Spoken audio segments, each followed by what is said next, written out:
বাংলার এক সবুজ গ্রামের নাম ছিল শান্তিপুর। এই গ্রামে বাস করত একটি ছোট, সাধারণ কিন্তু সুখী পরিবার।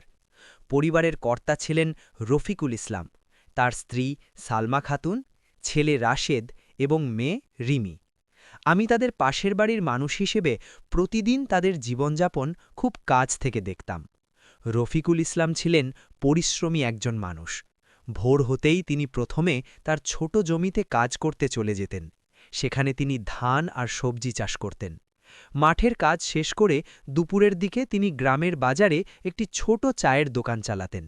তার এই দুইটি পেশার মাধ্যমে তিনি পরিবারের খরচ চালাতেন। ক্লান্ত শরীর নিয়ে সন্ধ্যায় তিনি বাড়ি ফিরতেন, কিন্তু তার মুখে সব সময় এক ধরনের তৃপ্তির হাসি থাকত। অন্যদিকে তার স্ত্রী সালমা খাতুন ছিলেন সংসারের মূল ভরসা। সকালে ফজরের নামাজ পড়ে তিনি ঘরের সব কাজ শুরু করতেন। রান্না করা, ঘর পরিষ্কার রাখা, গরুতে খাবার দেওয়া, সব কিছু তিনি একাই সামলাতেন। পাশাপাশি তিনি মাঝে মাঝে সেলাইয়ের কাজও করতেন, যা দিয়ে কিছু অতিরিক্ত আয় হতো। সংসারের প্রতিটি জিনিস তিনি খুব যত্ন নিয়ে পরিচালনা করতেন।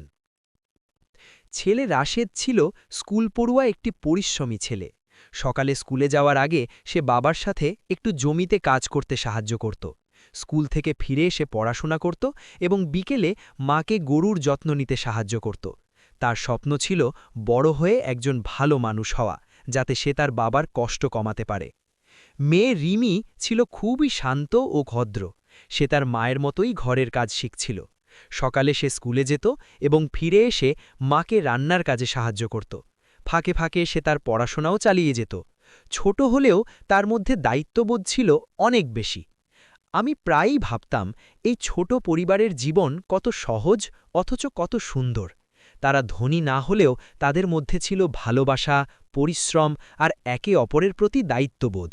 গ্রামের খোলা আকাশের নিচে কাঁচা রাস্তার ধুলো মেখে তারা তাদের প্রতিদিনের জীবনকে গড়ে তুলছিল খুব সাধারণভাবে, কিন্তু সেই সাধারণের মধ্যেই লুকিয়েছিল প্রকৃত সুখের আসল অর্থ।